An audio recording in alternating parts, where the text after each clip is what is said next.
Mechanism of this is fascinating. So if you give someone, this is a really cool study, if you boost someone's serotonin transmission, they become more empathic. And the reverse is also true, that when we become more empathic, our serotonergic circuitry actually gets buffed, which is why we see that people who are empathic have lower levels of depression and anxiety. And what is the treatment that we use for depression and anxiety? It's giving people selective serotonin reuptake inhibitors. We basically boost their serotonin transmission.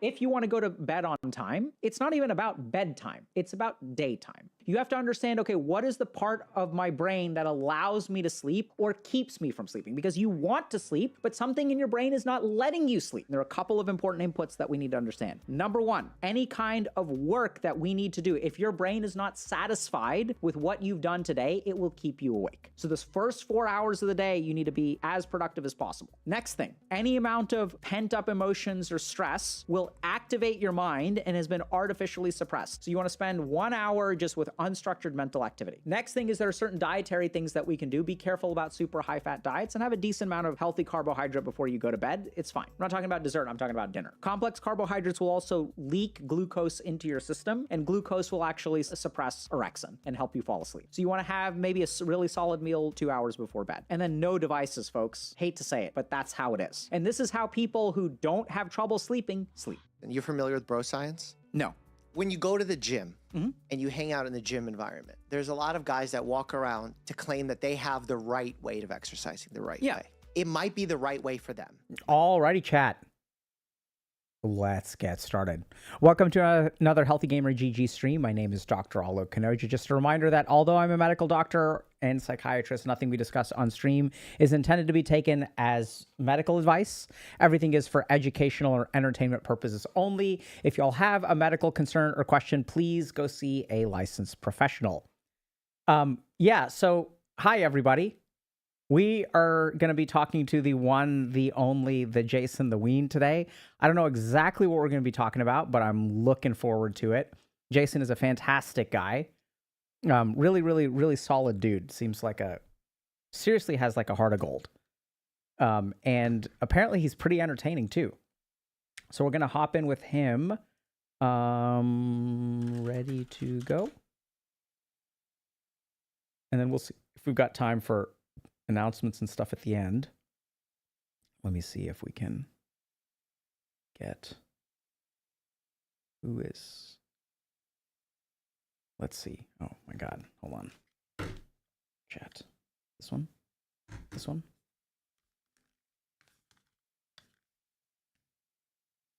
I don't know if I'm going to be able to hear. Oh, I can hear myself. Weird. We'll see soon enough. Okay. Oh, I see myself. I'm so good looking. What?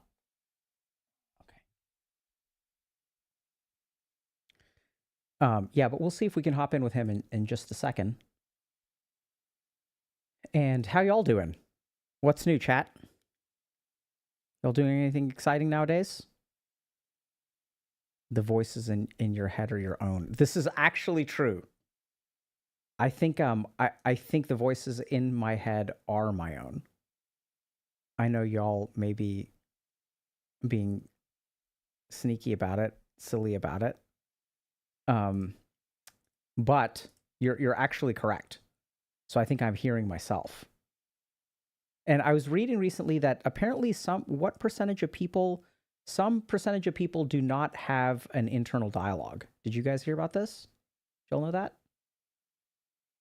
Like some percentage of people, I think maybe like 15, 20%. I forget what it is exactly. Which is really interesting. Anyone here not have an internal dialogue?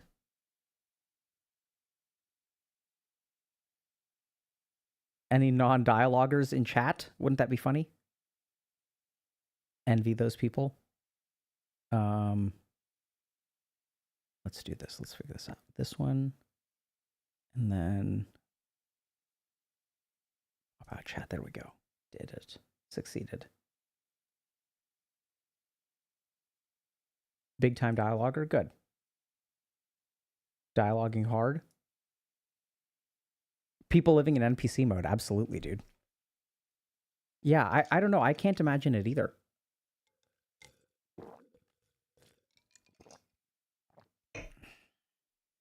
%40. Really? You think so? I don't think so. Internal dialogue? No, I don't think so, man. I would be really surprised. Oh, Doc! yo, dude. Oh my God. Hold on a second. It says count to 5 for me. 1, 2, 3, 4, 5, 6. Okay, I gotta turn you down just a bit. Okay, count to 5 for me again. 1, 2, 3, 4, 5, 6.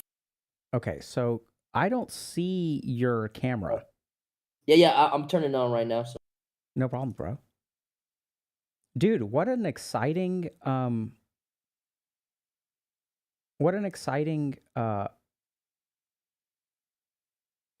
Yes. What an exciting intro, bro. Oh yeah, you know, I always got energy. Do you really always have energy? Do I always have energy? No. No. Yeah. Wait. Which one do I? There. Which one Oh my God, there you are. Doctor, how you doing, doctor? Dude, how are you? Oh, it's been a year. You know, has it been a year? I think so. The last time we had the little therapy session, it was around this time last year. Okay. Close chat. Yeah, no, I'm not looking at chat. I'm not gonna look at chat. Okay, good. I'm not looking at chat either. I'm just looking at you. I'm looking at you as well. Last time you made me cry. Okay. I did not think. Wait, you didn't make me cry, but I cried. Okay. We were talking about some intimate things. Yeah. It's very hard for me to get into with my emotions. So that okay. was a crazy thing. So, yeah, I noticed that your camera sees a lot around you. So is there usually like a lot of stuff going on behind you? Sometimes, yeah, sometimes. Okay, cool. So what do you want to talk about today? I just closed my chat. Okay. I want to talk about, you know, what's been bothering me is just like the internet. You know, I feel like a lot of things are out of my control, and I feel responsible for a lot of things I can't control, and also, you know, managing relationships while being a streamer. I still struggle with that, actually. And you know, when you told me I should talk to my dad about, I don't remember exactly what you said, but I should talk to my dad about why I wanted to do the things I wanted to do, whether it be making money early. I never did that. Okay. That's okay. Do you feel like that's not okay that you didn't do that? Yes. I actually was very sad yesterday. Okay. Because I just want to give you a quick update. I got a girlfriend now. Okay, did you not have a girlfriend last time? No. Had multiple last time? No!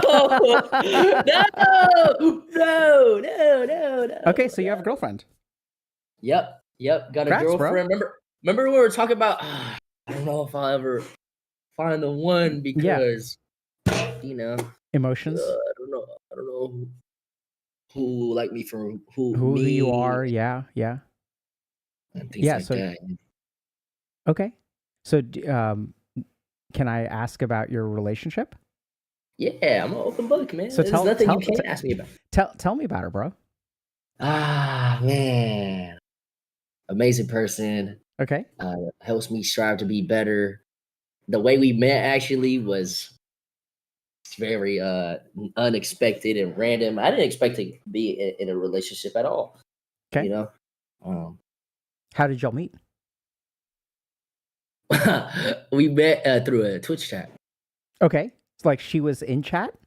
No. So basically there's a streamer event called Streamer Prom, and I needed a date. Okay. Ended up asking a bunch of people, and then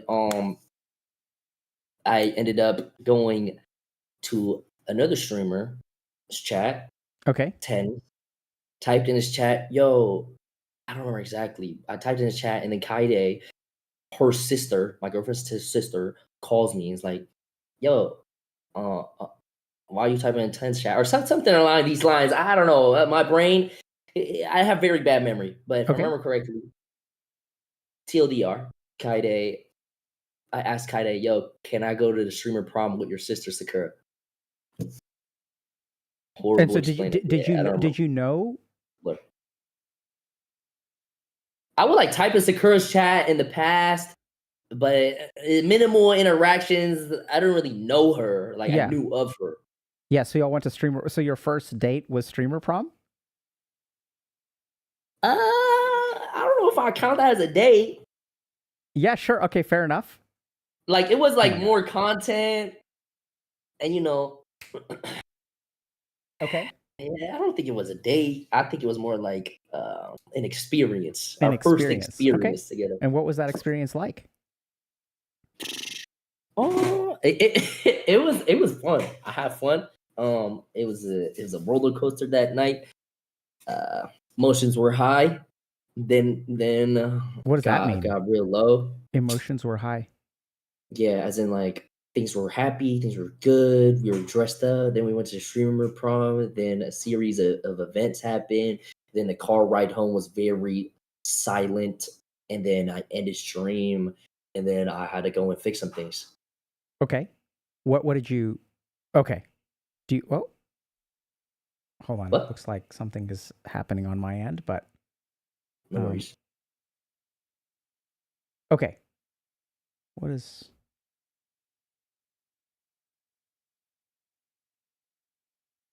Yo, production. Oh, hold on now. Yeah. Did that change? Okay. They're sending clips. Okay, there we go. Wait, yeah, the chat might be sending you clips, so feel free to react to them. I'm not going to react to anything while I'm talking to you, but respect. Thank you. Okay, so you met this woman. So what do you want to talk about? Like, do you want to talk about relationships? Do you want to? I mean, I'm happy to hear more about this and your experience, but like, what do you want to talk about? I would love to talk about managing an online relationship and how hard it can be. Okay. I want to talk about my parents, something I struggle with. Okay. Just talking to them. Okay. And I really think about how old they're getting. Like, I was on a call with my dad on this app called Zallo because he needs it to FaceTime me because he doesn't have Wi-Fi. He uses Zallo. And there's this profile picture of me and him, but when he was younger and when I was like a little kid, and I was looking at that profile picture while on FaceTime with my dad, like the profile picture's in the corner, and I'm looking at my dad, and it's like, damn, he's looking old. Do you mind if I ask how old your dad is? Born in 1957. So do the math. That means he's 68? Yep. Yeah, okay. And how old are you, Jason? I'm 21.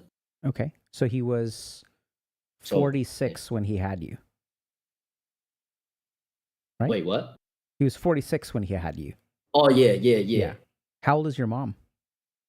My mom born in 64. 64. Okay. So she was 39. Sounds like. Yeah. Okay. Do you have older siblings? I'm an only child. I'm pretty sure I'm an accident. Okay. Yeah. So one thing, Jason, I think we don't talk about this enough. Having older parents can be like quite challenging. Yeah. Like I think it's like it can be challenging because they are at a certain age when you're like a teenager, So like even thinking about like your dad is 67 and you're like 21. I mean it's a pretty big gap, and some people will have kids. Let's say like if you have a kid when you're 30, when you're 20 years old, your parent is going to be 50. There's a lot of stuff that y'all can do together. Like you're still physically like quite fit, hopefully at 50, and it's challenging because there's also there's a lot of time in those 46 years. And the world that you're growing up in is very different from the world that your dad grew up in. Mm-hmm. And my dad, he said he was walking to school with spikes, with heads on spikes from the Vietnam War. I don't know if that's real, but he told me that story. I don't know why I'm telling you. Yeah, I mean, I think you're telling me because it's a really good example of there ain't nothing like that nowadays. Right? That was a long time ago. And I mean, I grew up in the 80s, and even back then, there weren't nothing like that. Yeah. So, you want to talk about your parents, or you want to talk about managing online relationships first? I mean, we're on the topic of parents. We can go with parents first. Yeah. So, what's it like to see your parents getting old?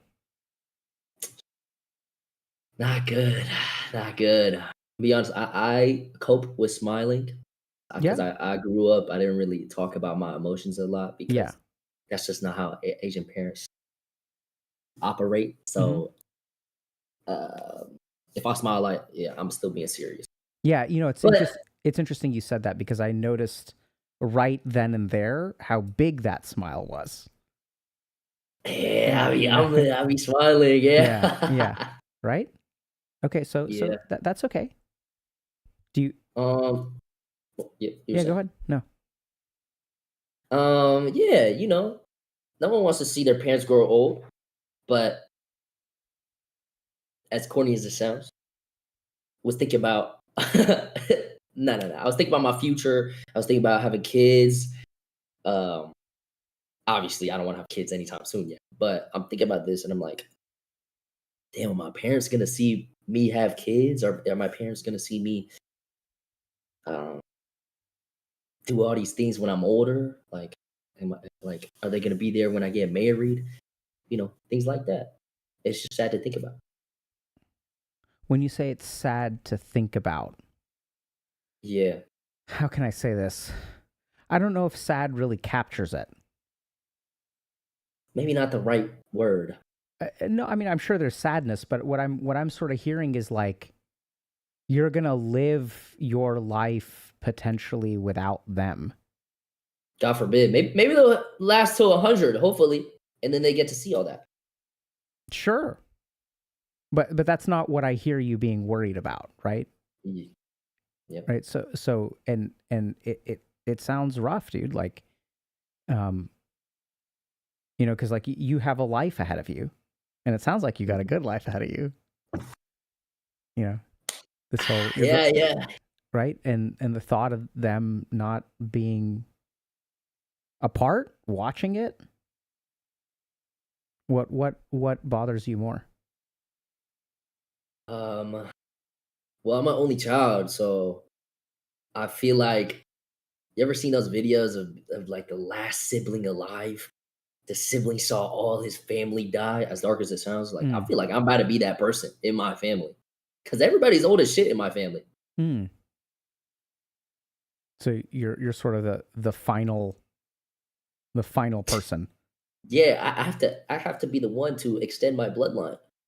Or otherwise it's just gonna be me left. Okay. Sounds lonely. Yeah, that's what I'm scared of. Yeah. So you're seeing being alone in the future. Yeah. What frightens you about that?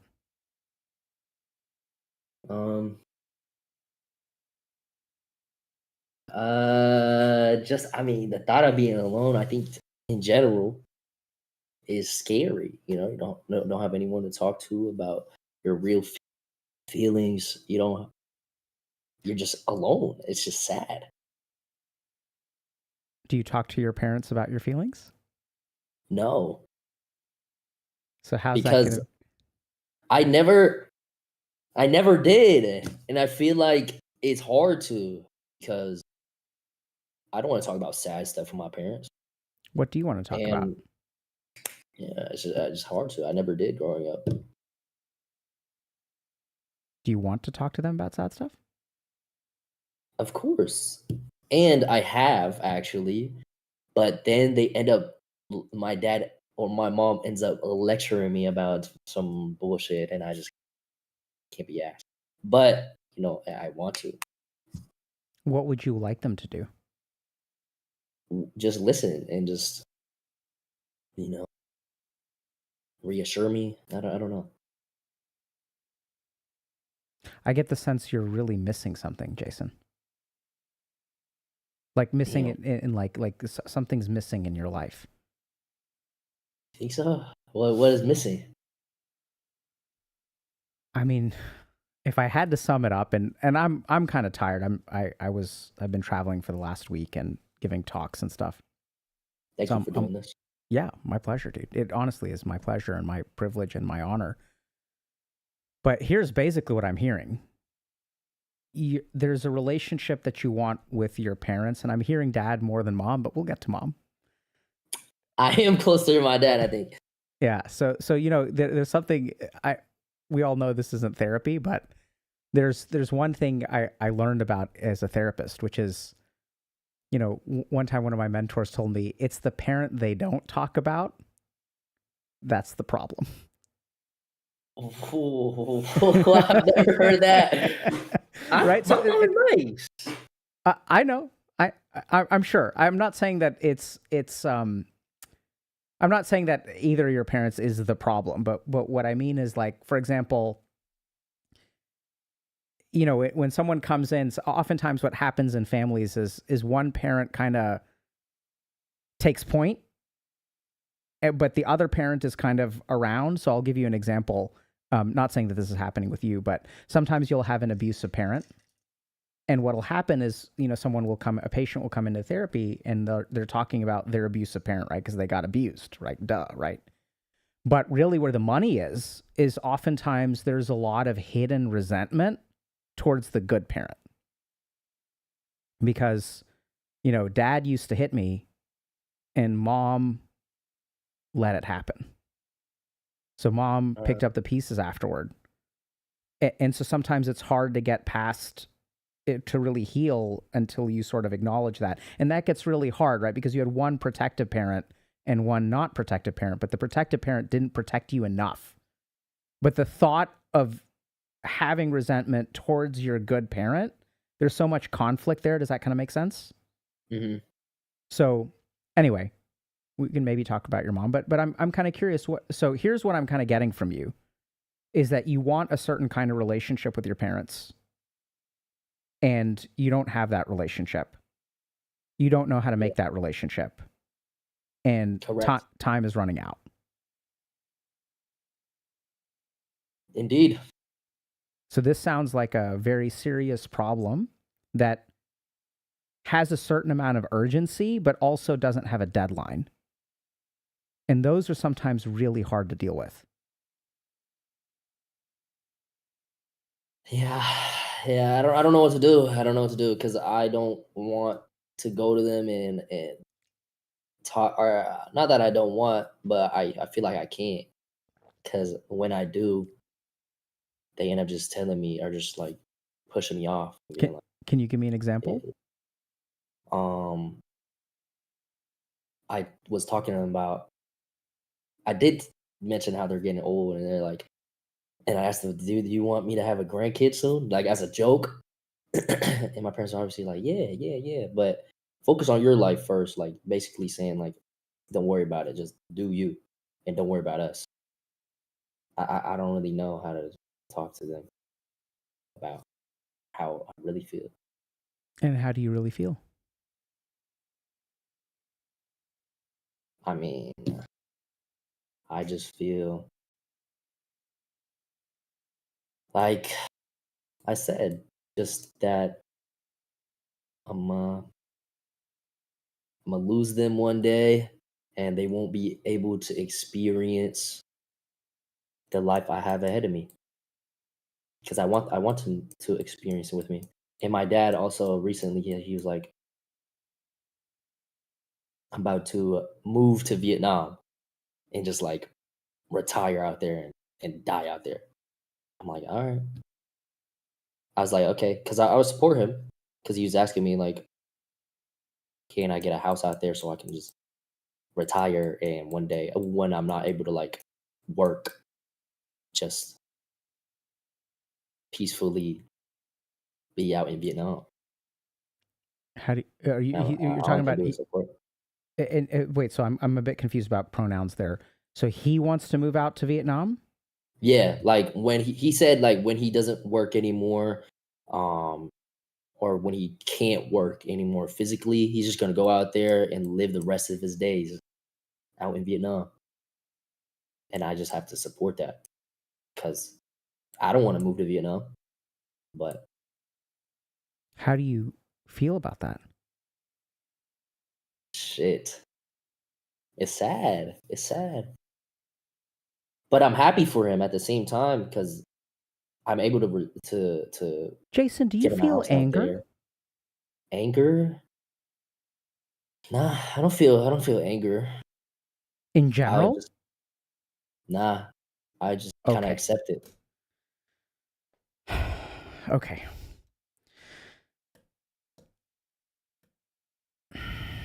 Do you want me to listen to you? Yeah. Do you want me to explain things or do you want me to understand? Do you need someone to hear what your life is like or do you want someone to help? Help. I want you Both. But mostly both. explain. Mostly explain. Okay. So I'm going to ask again because I think this is important. So last time we talked, you mentioned at the beginning of our call that you ended up crying and that wasn't something you expected. Like, do you want to have that again? You want to do that again? Like, we're like, I I'm serious. I'm mean, not. if it happens, it Okay. happens.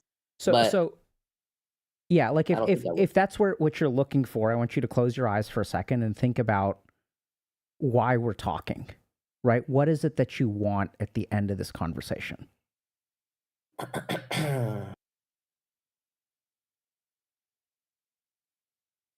how do I move forward or how do I accept Okay. my parents' wishes? Well, I don't first of know. all, okay, so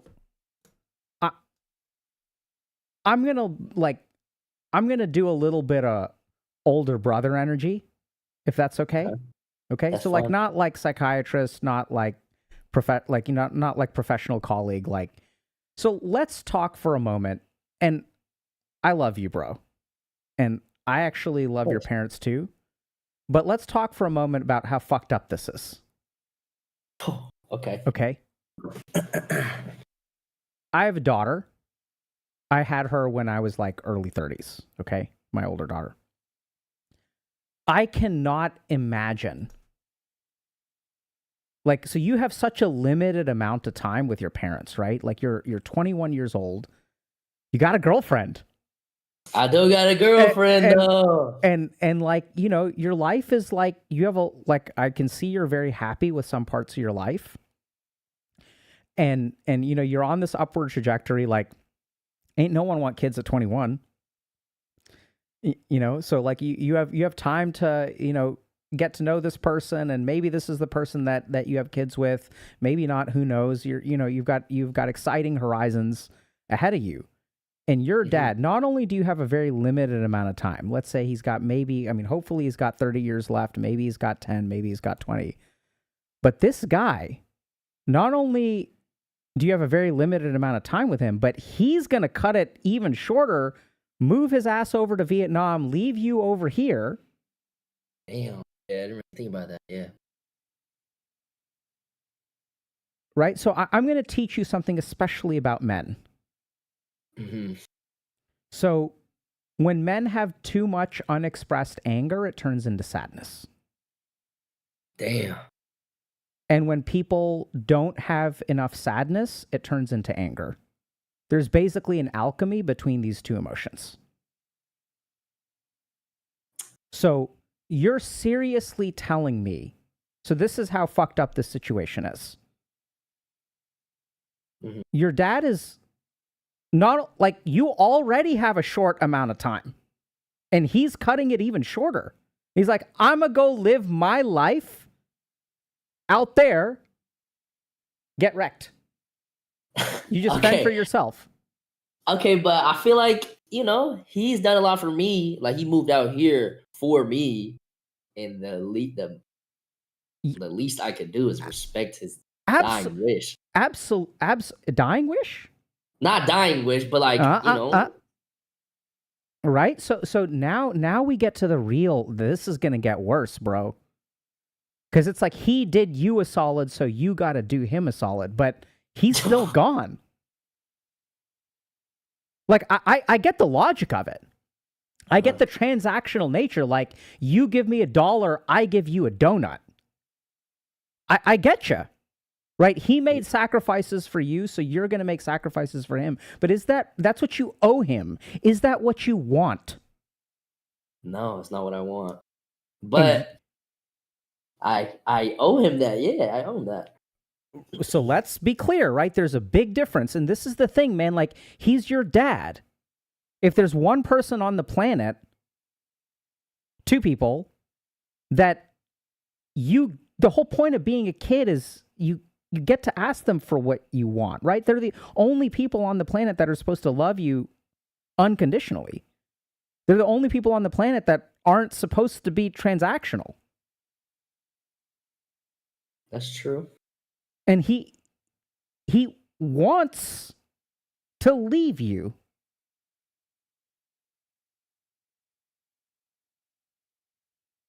Yeah. And I'm not trying to make him out to be an asshole. You know, I don't even know if I'm right, but like I'm trying to put myself in your shoes. And I'm trying to put myself like that, you know, like does that kind of make sense? Like I'm not trying to demonize him here. Yeah, no, I get it. But I think on some level what I'm hearing from you, and you use the word dying wish. So it's like he's going to be dead to you the moment he moves. He's going to be dead prematurely. I mean, I would go visit every once in a while. I know, like, I that's know. Very far. But that's very different from him being around, right? Yeah. He's going to be like a dude you visit. He's not going to be a part of your life. True.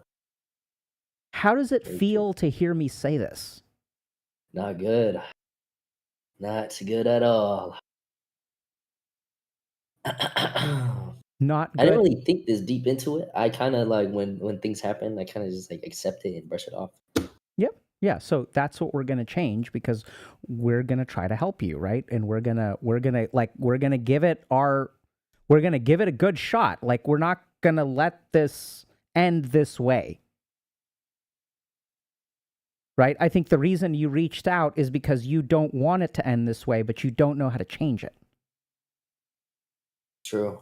I don't want to be like, yo, you have to stay here. Yeah. Even though that's what I want, because okay, good. Keep going. You know, my dad has done a lot for me. Like he moved out here, you know, when my mom was pregnant with me and left everything he had in Vietnam. So me being like, oh, you gotta stay here because everything's here, like your whole family's here, is kind of selfish of me as a son. Did your dad have difficulty here? Was it hard for Yeah. him? He doesn't speak English still to this day. He yeah, he doesn't know how to operate the technologies since he's old. So he would always go to me for that, and like I would always help him pay whatever bills. Yeah. Read random letters from the government that I don't even understand. I want you this is important because I think so it wasn't just that he moved here when your mom was pregnant. It's that he's continued to live in a place where he does not belong, in a place where he's not comfortable. And every time he asks you to read a letter, like you see that, you feel that, right? Like that sacrifice, you love your dad a lot. And he's sacrificed so much, and that's something you understand very, very well because he's still not here. He's already sacrificed so much of you, and you don't want to ask him to stay and continue to sacrifice. Yeah. You got to tell me if I'm wrong because I'm just talking. No, I mean, you're right. He did so much for me. I feel like it'd be wrong for me to be like, oh, you got to stay. Even though, like, he doesn't know how to speak English. He doesn't go out and order food by himself. Okay, good. This is we're gonna help you out here, and this is good for everybody watching too. So I want you to notice the words that you're using when you talk about him saying, Do you notice what word you use? No. Have to. What word? I don't want to tell him he has to stay. You've said that 3 times in the last 30 seconds, 45 seconds. No one's saying you got to tell him he has to stay. What should you say, Jason? That he should want to stay? I don't know. Oh, that's even deeper. Damn. Okay. Yeah. That hurts. Right? Yeah. That's not where I was going. But good. I'm glad I asked instead of that he should want to stay. How does it feel that he doesn't want to stay? Not good. Not good. Okay, we're going to expand your vocabulary. That's good. Yeah, no, I'm just like kind of gathering myself right now. I'm like getting deep into my thoughts. I'm getting a little emotional. Yeah, right? So not good. That's okay. So here's a crazy question. What if you ask him, hey, Dad, I want you to stay. If you want to go back, I understand you don't speak the language. I understand you're an outsider here. But I don't want you to go. I want to have kids one day. I want you to be a part of my life. If you leave, I have friends. I've got this girlfriend. I have these millions of people on the internet. But I want you. Yeah. Nah, but that's crazy to do though, because I know that if I say that, he'll stay.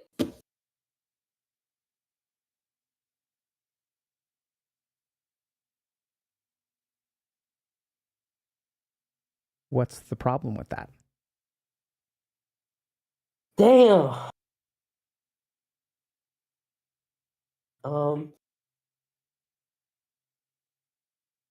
I'm gonna go in circles. Hmm?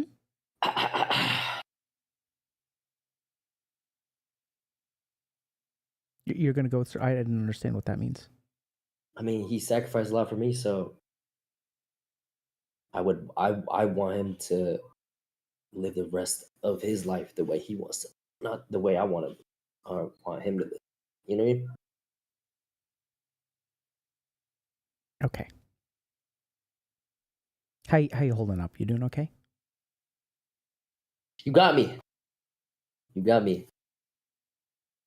I'm good though. I'm good. Okay. Just, you know, We're bit vulnerable. we're gonna we you say I got you. I know what you mean. Haha. But I really do got you, okay? We got you, man. We got you. We're gonna help. We're gonna figure this out, bro. Okay. So how can I say this? So he taught you a pattern, right? He taught you like this. The way that you relate to your dad is something you learned from him. Mm-hmm. Right? You with me? Yeah. So it's like you don't ask him for stuff and he kind of doesn't ask you for stuff and you guys are kind of like separate. You never, the one thing you never ask of a man or your dad is something that they can't provide. We never fucking do that. It is an unspoken rule between men who love each other. You never ask for what someone can't provide because you never want to put them in the situation, the shame of saying, I can't do that for you. You know what I mean? Does that kind of make sense? Mm-hmm. Like, I'm only going to ask you to do a solid for me if I know you can do the solid. But if you can't do the solid and you have to turn me down, there's just so much pain there. You kind of get me? Yeah. Okay. So I have this wild idea, and I'm going to just kind of jump to it, that maybe your dad thinks that he's a burden.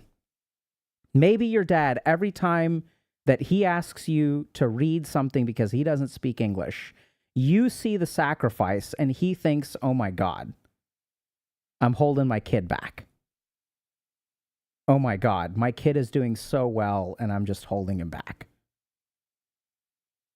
And there's this tiny possibility that he thinks he's doing you a solid if he goes. Then my kid doesn't have to take care of me. He doesn't have to do my tech shit. He can go live his life. He can be happy, and I can go back to where I belong. And like, this is this kind of shit that could happen. There's a very real chance that he wants you to tell him to stay. Right? But there's also like, I'm making some assumptions here. I have a lot of friends who are Vietnamese, but there's a certain amount of face saving here too. Like, you know why this is hard? You know what saving face is? Could you explain that? It's like, we don't want to do anything that is undignified. Right? We're going to be strong. Like, we're not going to like cry and shit like that. Like, we're going to do things that we can like have some dignity. Mm-hmm. So you asking him to stay and making a sacrifice is like, you're kind of putting yourself out there. It's like not super dignified. You know what I mean? Yeah. And it's like your dad is never going to, there's a certain amount of safe stuff that he can ask you to do, but there may be stuff that he wants that he would never ask of you. You know what I mean? Because if he asked you, then he would be like, it'd be kind of pathetic a little bit. It's not really, but that's how the culture is. You with me or not so much? No. I think he's expressed that to me before. What has he said? Like, he said that he hates asking me for stuff. Like, doing stuff for him because he knows that I'm busy. Yeah, right. And then sometimes he says like, when he calls me when I'm out here in LA, because he lives in Texas, like sometimes if he feels like he's bothering me because he knows I'm busy out here, which is kind of sad. But I've always told him just call, I don't care, and he has been calling. Yeah, so you guys are doing this. There's a possibility. We don't know, but there's a possibility that y'all are both like, y'all are some fucking tragic rom-com where it's like you know what I mean? Like you want to do more for him, he wants to do more for you. Both of y'all are like sharing this burden of like, I don't want to burden my son. And you're like, I don't want to burden my dad. I don't want to take away his happiness. I don't want to take away his... You see what I mean? It's the same fucking thing. Both of y'all. Mm-hmm. Whereas like, you're okay with him. He's like, oh my God, every time I ask my son for help, every time I tell him I need help, it's such a burden on my son, but it's not a burden on you. You kind of get what I mean? So and in a weird way, there's a very real possibility that we don't know, but there's a very real possibility, and I'm talking more because you got to let me know if you want me to stop at some point, okay? There's a very real possibility that the thing that would make him the happiest is for you to tell him you want to stay. You want him to stay. Okay. Right? Because then he's like, is it hard for him? Yeah, but then he's like, I'm doing it for my son. You know, I can do that. Like, whereas there's something about, you know, I've never met your dad, but there's something sad about him moving back to Vietnam because his son has a life over here, right? It's like he's got his life and you've got your life, and like there may be some way to bring those two together. And we're not saying he has to stay here the whole time, but you know, like there could be a very real, I don't know, like this is not some sexy, emotional catharsis kind of stuff. This is like really practical communication of, hey, Dad, I don't want you to go back to Vietnam because I only have one dad and I don't have much family here. And acknowledging to him, I know you've made a ton of sacrifices. I know it's really hard for you to be here. I know that you feel guilty every time you ask me to do something, but you don't speak English. Like, I see how hard this life is for you. And I think there's immense value when you get frustrated with your parents. Part of the frustration is they don't see you. You get what I mean, Jason? Yeah. Maybe I should ask him to stay. But like, even I feel like it's crazy to ask though, because I'm in LA a lot of the time of the year. Hold on. So we got to expand your vocabulary. You're not asking him to stay. You're telling him that you want him to be a part of your life. Okay. You see what I mean? Like, let's not jump straight to a particular solution. Let's talk about our feelings without a plan. Okay. Right. This is how we communicate. And this is for everybody out there, right? So biggest problem that we have in relationships is that we tie a feeling to a plan automatically. Hey, bro, I feel insecure because I'm dating Jason the Ween. And Jason the Ween is hot shit and it makes me feel insecure. Since I feel insecure, I can tell you that, or I can be like, block that bitch off your phone. Don't ever text her again. You see what I mean? There's like the insecurity. But if I go straight to the plan and I'm like, Jason, block that bitch off your phone. And you're going to be like, there's nothing between us. Baby, I love you. And I'm like, nah, bitch. If you really love me, block that bitch off your phone. I'm understanding. You got me, right? So we can talk get it. Right? So we can deal with the emotion without jumping to a plan. And does he talk about the emotion? No, he jumps to a plan. Okay. And then you're like, I don't like that plan. And I'm like, I don't like that plan. Let's talk about the emotions. Hey, Dad, what do you want? What do you miss about Vietnam? Help me understand. If you want to go out there, like, fucking, you're right. You're in LA a lot. He's in Texas. What the fuck is he doing in Texas? Let him go to Vietnam. You see him just as often, but let him live in Vietnam. He's not abandoning you, but psychologically, it feels like a fucking abandonment already when he's old. And there's this psychological, like, oh my God, my dad's going to abandon me because he's old, because he's going to die, and I'm going to be 23. And I see how frail he is. And now my dad is choosing to move further away. And your mind is attaching all these psychological things. And he's like abandoning you twice. It's 2 abandonments. One willing and one by nature. And you get fucked. Once by him and once by God. Damn. So you got to double talk. penetration. 2 thrusts, 1 penetration. Okay, so like it's about like understanding how you feel. So how do you feel, Jason? Let's articulate this first, right? Let's put words to it. I would love for my dad to stay in Texas. Why? Because, my dad's a very important person in my life. So if he's in Texas, what difference does that make to you? It's only a 4-hour flight, and I can see him if I really needed to, any time of the day. Okay. How often do you see your dad? That often, not as often as I need to. Like maybe once a month. But I speak to him frequently. Okay. Right. So you see him once a month? Yeah, like in person, but I'd stay for maybe a couple days, maybe even less than a month. Once every 2 months, sometime. Okay, so now this is making. So first of all, that's shocking. I mean, I think that's pretty rare. Like when a kid leaves the house to see your parents once a month. That I don't think many 21-year-olds who are like living a couple states away see their parents once a month. I could be wrong there, but that's really nice. I try for once a month, but recently it's like I haven't seen him maybe a month and a half now. All right, so here's okay. So now this makes sense because if he goes, I didn't realize you saw him so much. So it sounds like seeing him is a big part of your stability. Yeah, but this might be crazy to say. I go back. Because he's like asking me, when are you going to be back? I want to go back, but I sometimes choose and push it off. Yeah, of course. I mean, like I'm out here grinding stuff. Yeah. Grinding. Yeah. Dating. Listen. Yeah. Like my dad would be like, when are you coming back? And I'd be like, I'd set a date to it. And then something will be happening on that day. And then I'd be like, next time, back. Yeah, and it hurts, but that's like sacrifice.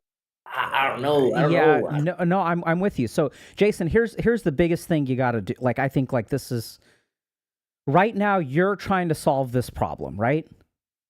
And he's trying to solve this problem. But y'all aren't solving it together.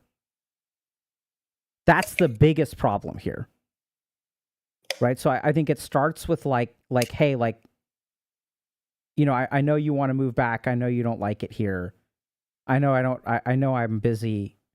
It's still important for me to see you. Like, I like to see you. It's just shit's going on. Here's what's going on. Do parents understand what your career is like? You're like, you're you've blown up in the last year or two, right? Like you're getting huge or some shit. I don't really know, but yeah, my dad understands. My dad's actually really proud of me. He Yeah. talks to me, talks about me throughout my whole family. nice. And like I'm like their golden child. Like Yeah. they speak very Okay. highly of me. Okay. And you still have some emotional needs that it's tricky, right? Because you don't have time to go visit them, but then you still need them. So Yeah. that makes you feel shitty. Right? Yeah. You're It's some like I have to pick punk ass this bitch or kid. that. Yeah, right? I have to pick my career or my parents, but I love both. Obviously, I should be picking my parents because it's family and they're not here for too much longer. But So then you I feel feel like I miss the guilty. opportunity if I go home. I don't know. It's You a feel fucked up guilty? situation. Yeah, I feel guilty. I feel guilty. Right? Yeah, so I'm gonna teach you one or two things about how to deal with that guilt. Okay? And like if you want to be like crying more, we can do that. Is that what you want to be? Okay. I Right, mean, so- listen, you talk and then we'll see what happens. Okay. I don't mind So crying. here's something really cool. I'm gonna teach you a trick. So sometimes I have patients who come into my office and they've been through some really bad shit, man. You know, I can't Oh, do God. anything about that. You get what I mean? Like I can't Mhm. fix anything outside of my office. And what people need to hear is not that you fix their problems. This is a huge mistake that everybody on the planet makes. Basically everybody on the planet. It's like you're stuck, right? Because you love your parents and you love your job. And you love your parents are really important to you and your job is really important to you. And you're a fucking streamer, which means that, you know, when your stock is rising, you fucking ride that shit, right? Because it's like we don't know how long this is gonna last, Yeah. right? So when you're popping off, you gotta pop. You gotta pop. You gotta Right? write it. Right? And sometimes when Yeah, and right now it's Sakura. Sakura, yeah, that's Yeah. my girlfriend. Yeah, Yes. right. So like, you know, when she's into you, like you gotta make the most of it. You know, you never know how long that'll last. You know what I'm saying? Hey, facts. Yeah. Right. So like you're really stuck because like you care about your parents and they're important to you, but you care about your career too, and like this is important to you. And so then you're stuck thinking, okay, like how do I solve this? So what matters to human beings is not actually solving it. It's them knowing if you share with someone, hey, like I'm stuck. I love you. I care about you. You're important to me. My career is important to me. I love what I'm doing out here. I'm living my life. I'm doing well. I'm stuck. I don't know how to fix this. I want to visit you more often. You're staying here. I understand you don't want to be here. I understand your life would be better in Vietnam. I understand the sacrifices that you make. I still want you here. I understand that's selfish to say. Does that kind of make sense? You share with them your stuckness. And the most important thing for them is to know that you care, to know that you acknowledge their sacrifice and their difficulty. Does that make sense? Like you don't actually have to solve the problem. I know it sounds insane. I think that I've always been the type to like always try to think of solutions. Yes. I never really talk about how I feel. Yeah. And my dad is the same exact way. Right, because you learn that from him. He instantly tries to solve things. Yep, and that's why he lectures you. You know why he lectures you? Because when you talk real shit to him, he feels emotions, and he doesn't know how to handle that. So he's going to start lecturing you because he can't sit with what you are showing him. And then you get turned down, which is, by the way, why he does it. Because the moment he starts lecturing, you shut the fuck up. And then it's like, true. okay, I sweep just gotta it. just start saying okay. Yeah, right. And then I he gets you stuck. And then what you got to really do is you got to ride that out. I don't know if that kind of makes sense. Do you see how he's like, you're opening the door and then he's shutting it. And now now y'all are back to being safe. So there's a lot going on there, but I really think this is about. I mean, it's really about conversation. I can understand. By the way, I really don't blame you, but I got kid didn't do his homework energy when you showed up. And you say you have a bad memory. You don't have a bad memory. Did you look at notes from our conversation or watch the VOD from a year ago? No. You remembered. I remembered. I didn't watch it. I didn't remember. I don't remember what we talked about, but I remember we talked about you talking to your dad. And I didn't remember that. I fucking knew that you weren't going to do it, and that's okay. I did not fucking do it. I said I would, though. Yeah, I know. You didn't know how to. I didn't know how to. Yeah, so that's okay. Right? So these things happen. They happen slowly. Have some compassion for yourself. I would have been surprised if you had, but I think I asked you to do something that was damn near impossible. Like, talking to your dad sounds simple, but it's actually very hard. It's a skill set that you have been deprived of. So it's very difficult. And I think that you know, we can talk about you talking to your dad, but I don't know if that's going to work. What do you think? I don't think it's going to work. Oh, I need another thing. When my dad FaceTimed me in Vietnam and he was chilling with his brother out there, he looked so happy. Like, the happiest I've ever seen him in a very long time. So going back to talking to him about staying here, it's crazy for me to ask that. Yeah, but I don't know how to ask that. We're not going to ask that. Oh yeah, tell him how I feel. Right? So tell him that you're going to, if he goes back, like, you understand, and I think you got to share that with him. You know, the last time I saw you FaceTime with your brother, it's the happiest I've seen you. And I understand why you would want to go back. And I don't want to take that away from you. And you've already sacrificed so much. I want you to be happy. You know, I'm doing okay now. I don't need you to be here, but I want you to be here. You know, I'm worried that you're getting older, and I'm 21 years old. And I know I don't come back very often, but when I do, I really need you. The world that I live in is a scary place, a lot of fake relationships. You know, I've got a girlfriend and it's great, and I have good friends, but like, there's no substitute for you. And I don't know what to do, because on the one hand, asking you to stay, I know that I'm asking you to sacrifice more. I know I'm taking away your happiness. But the thought of you going and knowing that I don't know how many years you have left on this earth, losing you early, and every month that I don't see you, like, I don't know how many, you know, weekends we have left. Yeah.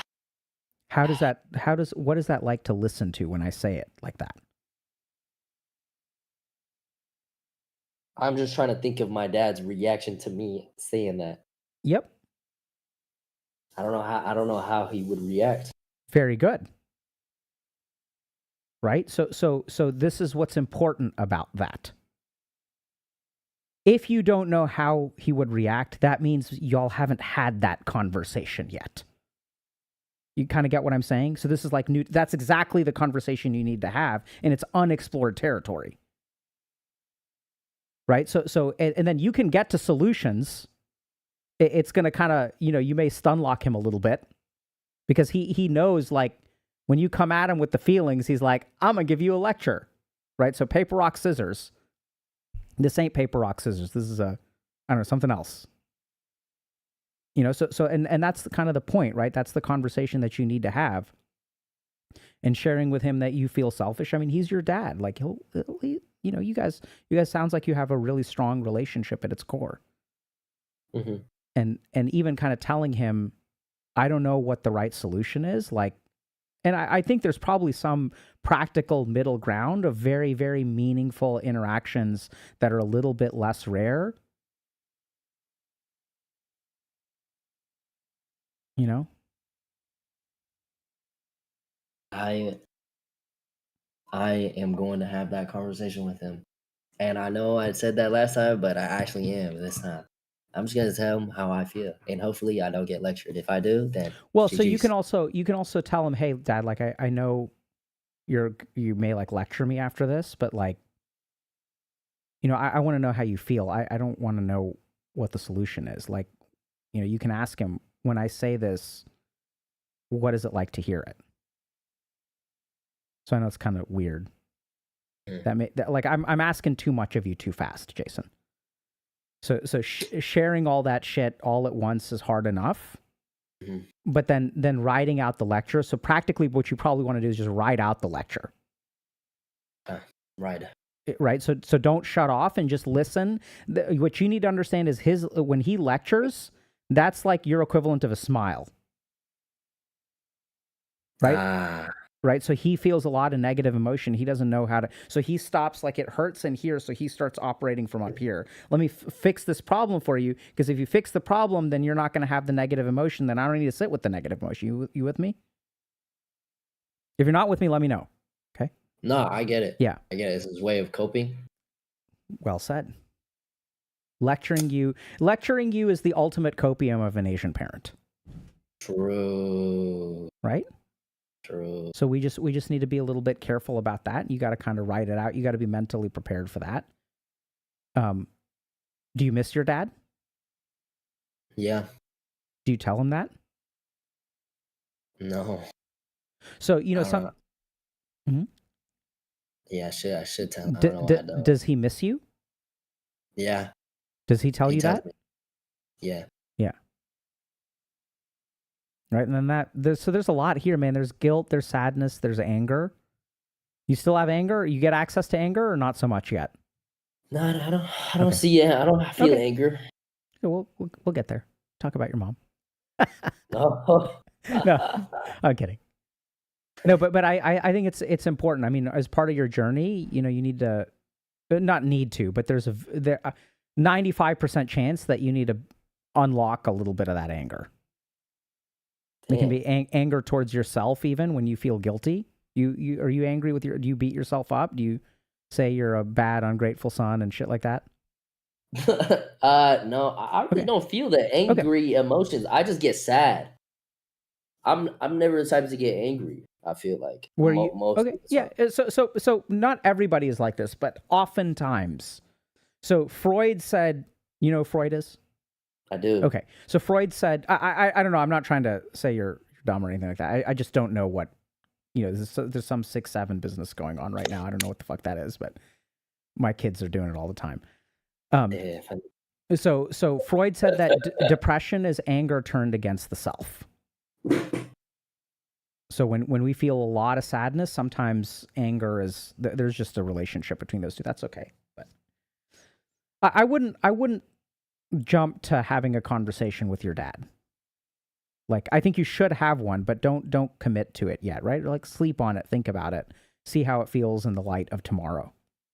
I probably wouldn't talk about it for a while because he's in Vietnam for a month, and I would want to have a conversation with him in person about this. Okay. Sounds good. Yeah. Do you want to talk more about this, or you feel like this is good enough for now? I think this is good. I think that was great. Okay. You want to talk about your mom, or you want to talk about relationships? Moving on? Moving on or done for the day? Let's move on. Let's get one more topic. I feel like relationships or mom? What do you think? I think relationships. Relationships. Okay. Yeah, I think I think enough about the fam for now. Mom is good. I don't have anger towards mom. Fine. But let's do it. I mean, she's an ally in this conversation. If your dad moves back, what happens to your mom? By the way. Wait, one more time. My mom would stay here. Really? In Texas? My mom would stay here. Yeah.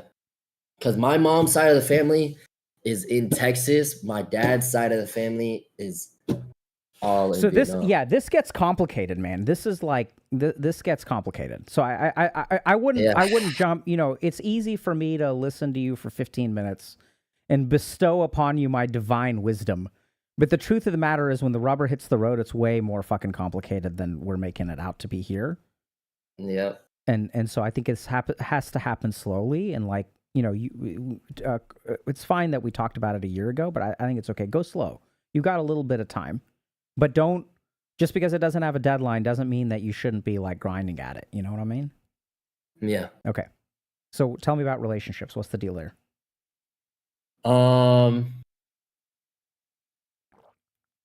Actually, do we need to talk about relationship? Because my relationship is pretty good. You said Obviously. managing relationships was one of the two things you wanted to talk about today. That's true. I guess sometimes it's good right now.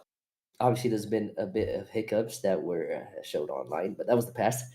Right now it's been pretty good. Most of our relationship is private for the most part. Like, obviously we tell stories about us on stream, but friendships. Yeah, friendships. Okay. Yeah, I don't know. Yeah, I wrote down managing relationships. I didn't know what I mean. I guess we can talk about friendships. Yeah, sure. Yeah, we can talk about. Yeah, dude. I mean, whatever you want to talk about, I'm here for you, bro. I don't really. I don't really Here's that hang smile. out Here's with that smile. people. Okay. Besides, sometimes with people in this house, but most of the time it's just me, girl. You and a girl? Yeah, my girlfriend. Okay. So, how do you feel about that? I would like to hang out with more friends, make more friends, but at the same time, that takes up a lot of my time, and time is money. So I end up not doing that. Okay. So what's the problem? So it's like I guess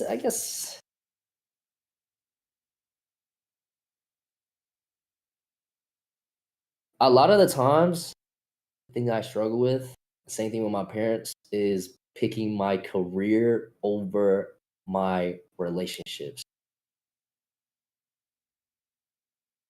And that is something that I struggle with. What is the struggle? I lost a lot of, no, I didn't lose, but like I just slowly distanced myself from friends, either back at home or just friends out here. I just slowly stopped talking to them if they're not around me. But I would like to keep those relationships alive.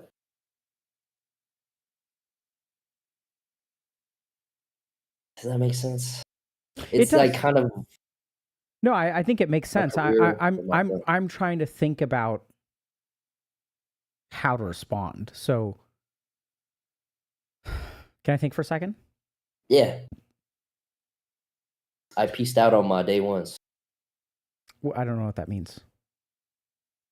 I left my day ones back in Arlington, and I feel bad sometimes. But what is a day one?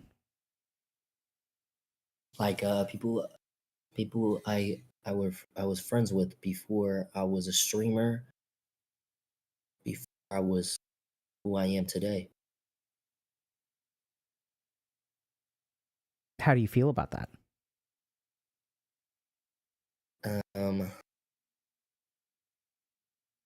I'm not really that. In my head, I kind of just accept it. Like, oh, it's sacrifice. Like, put time into this, not time it into my relationships. It's just bound to happen. So I kind of just accept it. What's wrong with that? Yeah, I guess nothing. I mean, do you feel lonely? No.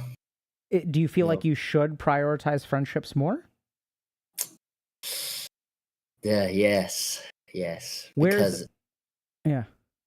Go ahead. Because at the end of the day, what is the point of being successful and making money and doing all these great things if you have no one to celebrate it with? Do you have no one to celebrate it with? I do. I obviously have people closest to me, but it's a very small circle.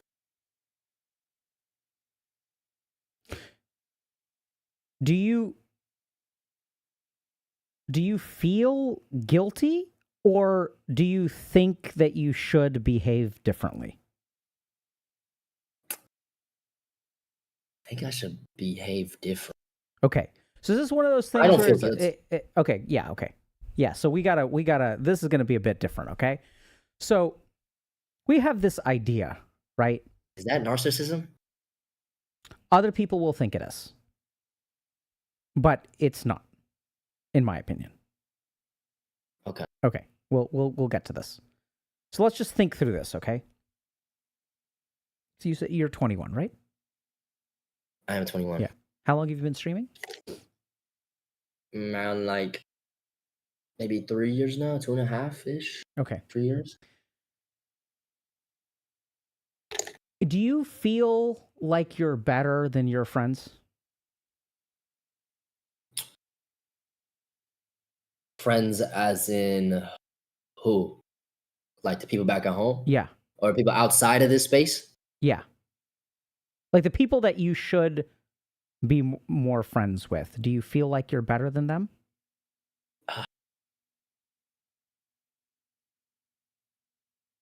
Sometimes.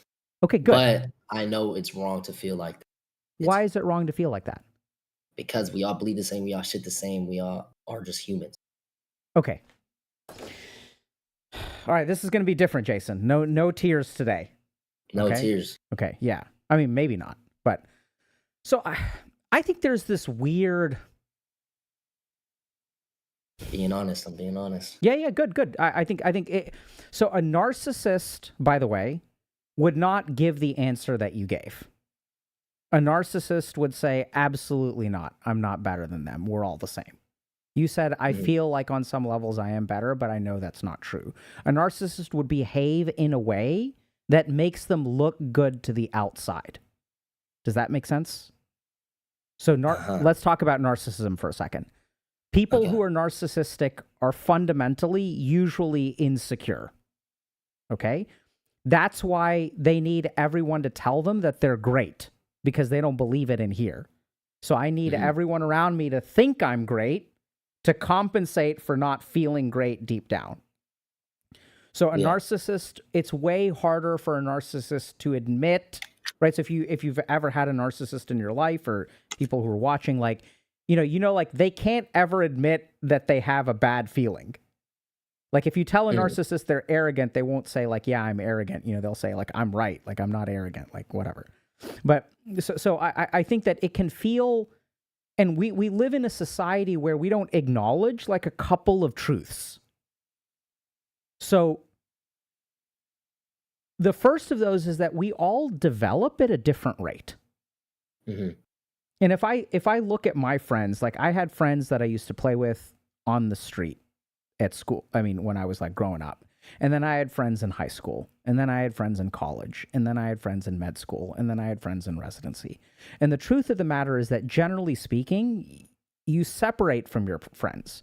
People have different developmental trajectories, and we tend to compare those. We say, oh, I'm better than you because in my case, I was the loser, right? So I remember when I was 27 years old, 26 or 27, I went to you have thoughts?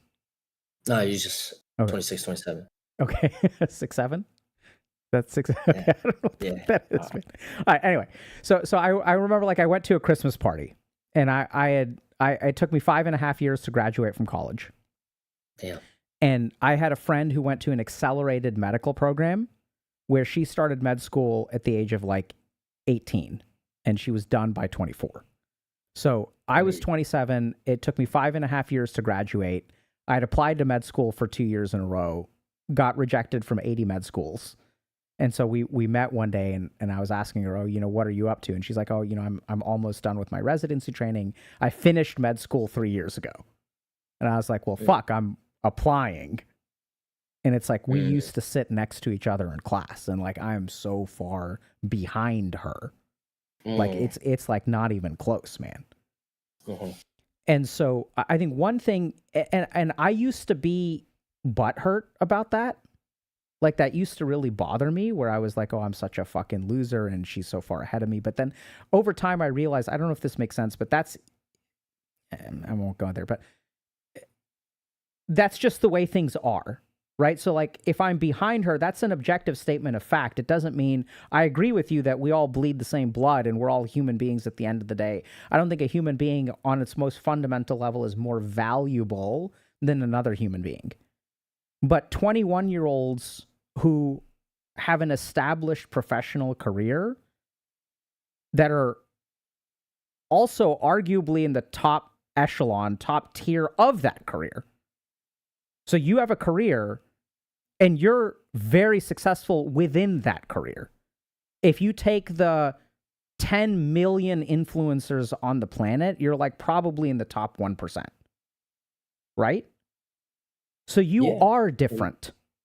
And it is a weird arrogance or false like to not acknowledge the truth is not good. I don't think that's good. It doesn't mean that you're better than anyone else, but you are accomplishing more than the people you went to high school with. That doesn't make you arrogant. Does that make sense? Yeah. Right? So like we have to acknowledge the truth of the matter. And I don't know how to say this, like, so, I trained at Harvard Medical School, which is an accomplishment. And there are other people who trained at other medical schools. It doesn't mean that I'm a better psychiatrist than anybody else, but there's a pretty good chance that the education that I got and how much I learned coming out of the gate there separates me from some of my colleagues. Like, I don't think you have to be, like, I don't think all the best doctors go to Harvard by any means. My dad didn't go to Harvard. He was an amazing doctor.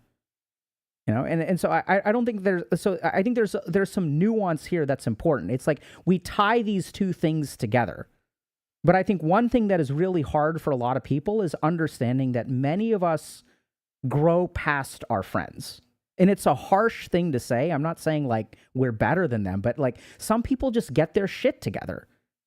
I would venture that most 21-year-olds do not prioritize their career over their social circle.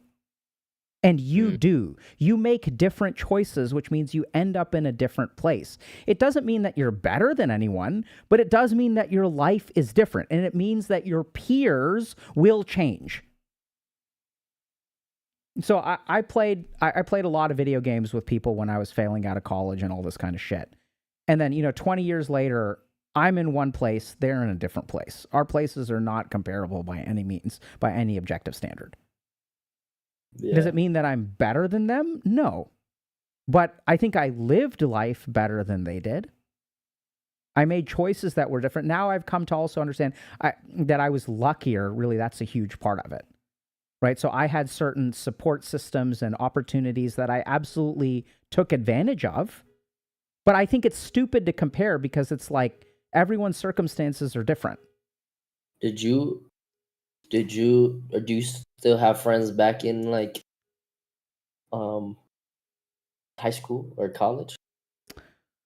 I would say I still have strong bonds with some people.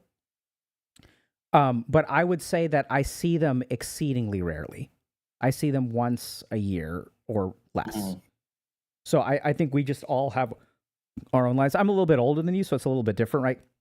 Because like most of us have kids and shit like that, so we're like busy with that stuff. But I mean, yeah. I think that in terms of professional success, I did pretty well compared to many of my peers. And basically, my oldest friend is the only person I can think of who out of my original group of friends where we're both very lucky and very successful. And everyone else is doing okay. Like, they're doing good. Like, there's nothing wrong with it. Actually, I take that back. I mean, several of my friends are doing really well, but... Some are left. It's not even, like, left behind. It's just, like we all make choices, and our choices land us in particular situations. And we have to understand that doesn't mean... I don't know if this makes sense, but the problem is not that you are more professionally successful than your friends. The problem is that if you make your self-worth tied to your professional success... Does that make sense? So you're saying it's okay that I left my day ones back in Arlington? Absolutely, right? And so this is the kind of thing where I worked with, I was talking to a couple of streamers, I forget, YouTubers, And you know, it was really interesting. I don't remember who, and it's going to come to me, but just ultra successful YouTubers. And you know, a couple of them, like one of them woke up one day and was like, I'm going to stop being a fucking loser. And I'm going to start doing this YouTube shit. And then he talked to a couple of his friends. And then he was like, you know, I want to do this. Who's in with me? And then basically one of his friends said, I'm in with you. And everybody else was like, we're going to continue doing whatever the fuck we're doing. And then the two of them moved in together. They started making content, became uber successful. And so like sometimes like you got to live your life, right? It doesn't mean that you don't like them or you're better than them or anything like that. But I think it's really weird, but we don't realize that a lot of life is leaving people behind.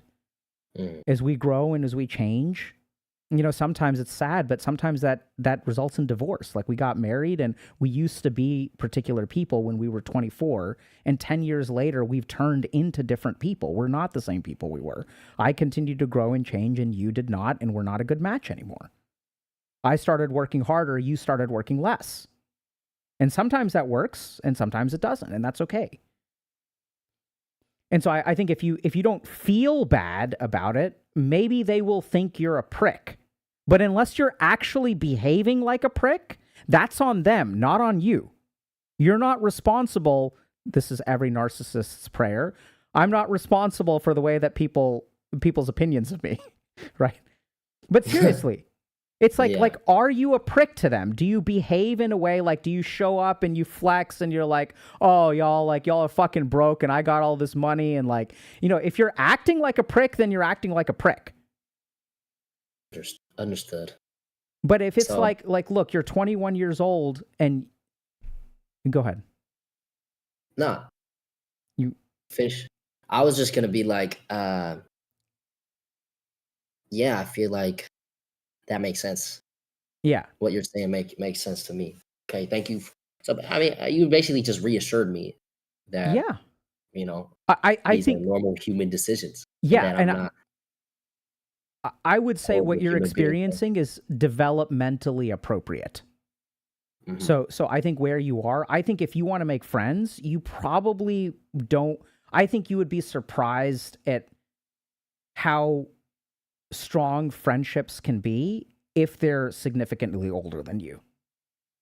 So if you start hanging out, a lot of the people that I talk to the most outside of streaming, and even in streaming, are people that are older than me. Yeah.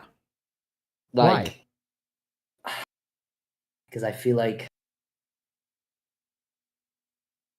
I don't know. But most of my friends are all older than me. What do you like about spending time? What's different about spending time with them compared to, I guess, people your own age? They might understand me more, or they are good at giving advice, or they know how to handle a situation that I might not know how to handle. Is it reciprocal? Huh? Do you help them? If they ask, and if I'm always open to help. Does that actually happen though? Are you capable of helping? And do they ask for help? Sometimes I call them and then I ask and then say thank you and then talk about random other things. But I've never asked. No one's ever asked me for help. Now I don't think of it. Right. So I think it'll come. It's a little bit weird. Yeah. But I mean, I think, Jason, the thing you got to understand, man, and this is true for everybody who's watching, like, your life is unique, man. And so a big part of like being in your 20s, especially, is like understanding that the rules of life only apply to you up to a certain percent. And the rest of it, you got to figure out on your own. Right? So don't hold yourself to the standard that society holds you to. There's really a really interesting phenomenon called a quarter life crisis. It's kind of like a midlife crisis, but it happens to people in their 20s. God. And you're in the process of kind of going through it right now. I think you've navigated a piece of it, but like, and that's where you sort of realize, like, okay, because when you're a teenager, it's like everyone is telling you what you should be doing, and at some point you start doing things that are not what you should be doing, but they work way better for you. Does that kind of make sense? Like, you know, I'm sure your parents told you that you should go to college. Yeah. Right. And did you do that? I did, and then I lied to them for a couple of months about being in college, and then I dropped out way before I told them the truth, and then I finally told them.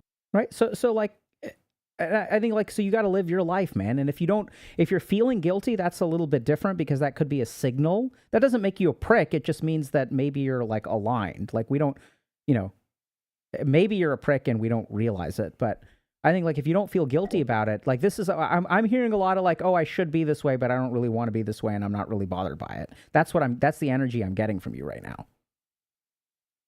Yeah. But if I admit that to myself, I'm a prick. Yeah. Am I an asshole?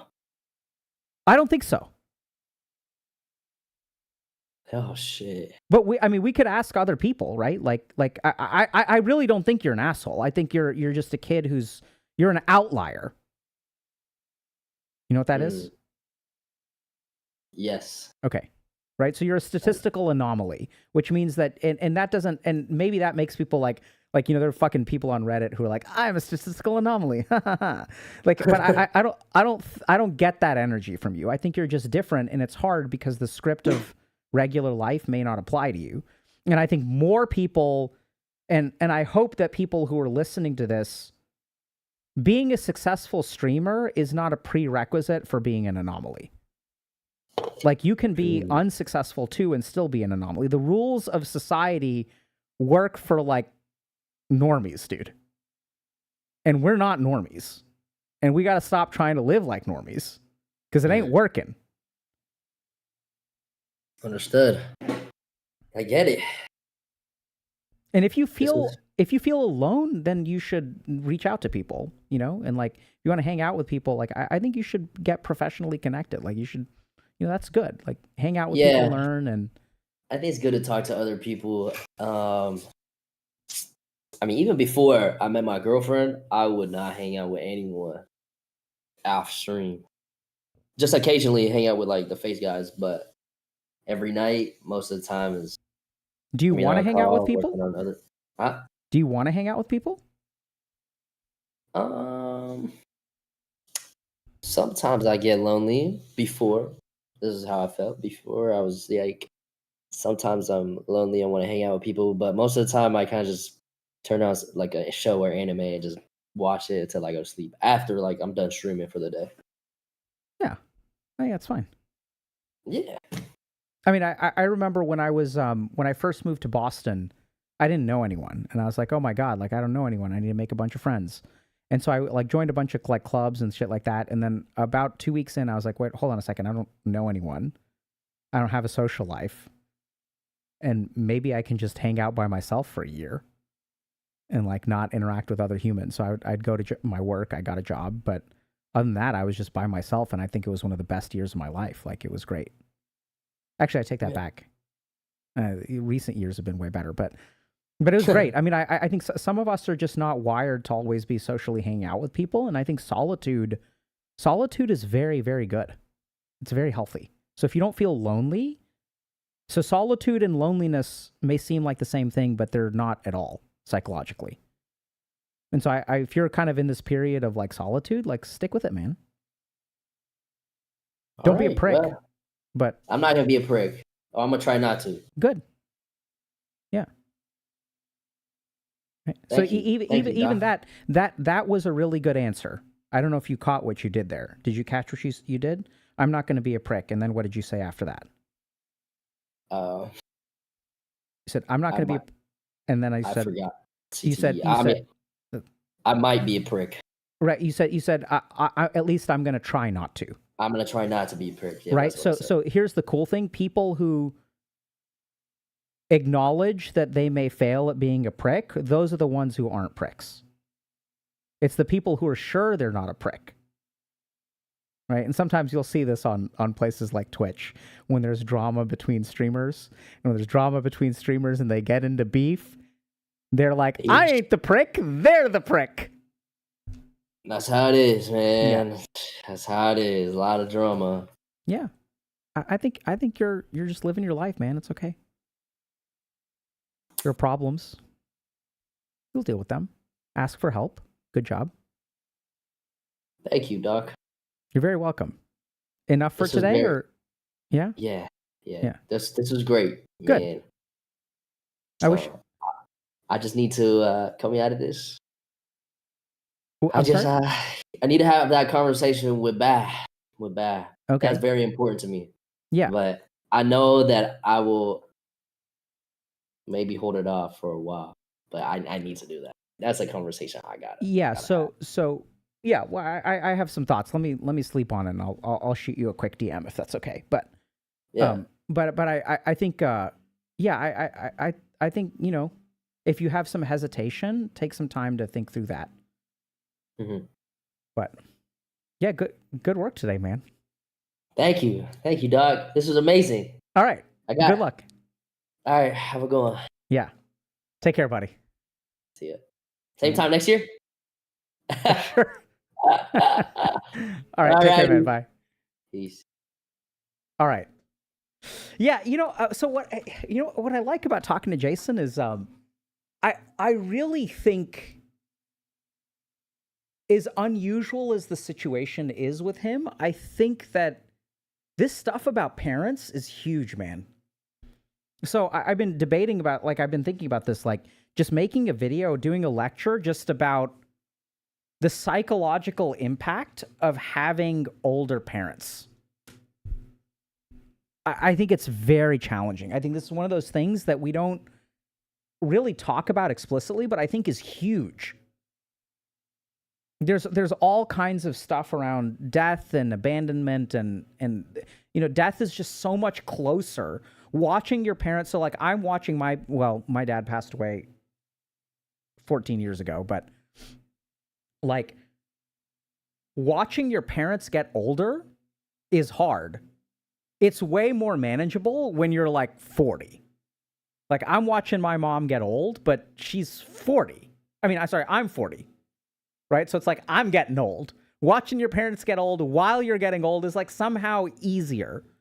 I can't imagine watching my mom become this frail if I was like 21. And then there's like little stuff, right? So like little stuff that I think really adds up. Like if your parents are older, do they throw the football around? Do they start going to doctor's appointments? Are you watching them take 4 pills a day because they've got cholesterol and blood pressure and all this kind of stuff? Right? What are they physically capable of? Like I remember when I was in college, you know, just how physically capable my parents were. So if I was like moving into an apartment, they would like lift things and carry them. And this stuff really adds up. And it was interesting to hear Jason talk about stuff like technology, like, oh, he has to help his parents do things. So I think a big part of this is the caregiver-caretaker relationship changes way more rapidly. So when you're 21 and you start taking care of your parents, like I was a fucking baby when I was 21. Not only was I getting taken care of by my mom, I was also getting taken care of by my girlfriend. You know? And so it's really challenging. I think it's like, I don't want to use the word traumatizing. That's not right. It's not traumatizing, but there's a heavier cognitive and emotional load and like stress load. There's like a heavier allostatic load when your parents are older. And then there's the stuff of like, you know, there's just a gap between when they were growing up and when you were growing up. So their intuitive lived experience and understanding of what you're going through has greater degrees of separation. Yeah, my dad's in a band. He's 71. He's a bass player, and I'm in his band. That's awesome, right? So I'm not saying that these relationships are bad. There are also advantages, I'm sure, right? So one of the, well, it depends. I mean, there's all kinds of different patterns, but you know, sometimes when you have an unexpected kid and you know there's a big age gap, sometimes your parents are more experienced, right? If they've had kids before you, that's, I think, a different ballgame. But then your parents there's also other advantages where sometimes they're more financially established. You know, hopefully they sorted out through their own shit and they're more stable and stuff like that. So it's not like a straight bad thing. But I have noticed that there's an additional challenge that these people have to navigate. Anyway. Oh, so one last thing before we wrap up for the day. We're working on something that I wanted to share with y'all. So we're doing a... Hi. Hi.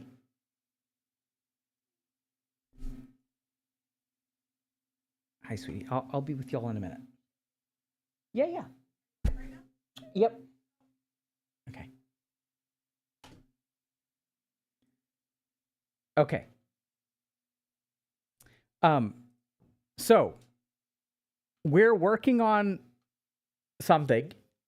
So we're working on some stuff that combines content with loots. So we've got like this ADHD bundle that we're working on that's going to have physical stuff, right? There's shipping involved. Like it has a workbook, has a journal, fidget spinner.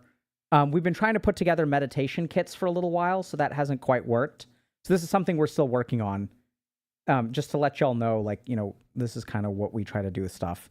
And then it's a new thing that we're trying to help people with particular problems. And then here's the other one. So these are the ones that we're working on right now. So like I said, people have been asking us about meditation kits for a while, but so we're working on ADHD right now. We'll probably have one on meditation and spirituality. You know, we're still getting lots of messages loud and clear that the puer stuff really resonated with y'all.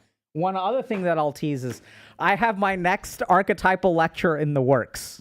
And if I didn't screw up things enough with puer, next one's probably going to be, it's going to be 2 archetypes that are paired. But we'll probably show up, and I'll have to do that. I can't do it as a pre-recorded YouTube lecture. I need chat interaction. So we're going to try to figure out these other 2 archetypes, which I think are really fantastic. They're eye-opening. But it's great to be back, y'all. Thank you so much for coming today. And oh yeah, puer stuff is still going strong, man.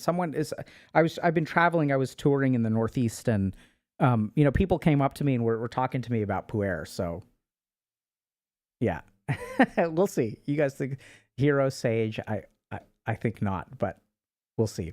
So thank you guys so much for coming today. Huge shout out to Jason the Ween. I don't need to tell y'all to, you know, make sure you follow his stuff and check him out on stream. I think seriously, he's a good kid, dude. He's like a good dude. I hope there's not some drama about him that I don't know. I tend to have positive opinions about people. And even if there is drama and they do stupid shit, I think a lot of human beings are just doing the best that they know how to do. So thanks a lot, guys, for coming. I hope y'all are doing well. And we'll see y'all, I think next Wednesday we're going to be streaming. So I'll see y'all in 6 days. I think we have a membership lecture on Monday. Let me just double check. Oh yeah, so relationship dynamics at work is going to be on Monday. So if you guys have questions or concerns about that, if you guys want kind of a primer, our membership lectures are a little bit more in depth and a little bit less, how can I say this? YouTube friendly, in the sense that they're not like, you know, highly edited and a short nugget of whatever, because that's what works well on YouTube. So we do a little bit more depth over there and a little bit more comprehensiveness, and unfortunately that just doesn't perform as well. And when we have a really good one, we'll oftentimes, members will pick particular things that they want to upload to the main channel, and those have done really well. But if y'all are interested in getting some more support around relationships at work, I'll be doing that on Monday. So y'all take care, everybody. We'll see y'all either Monday or Wednesday.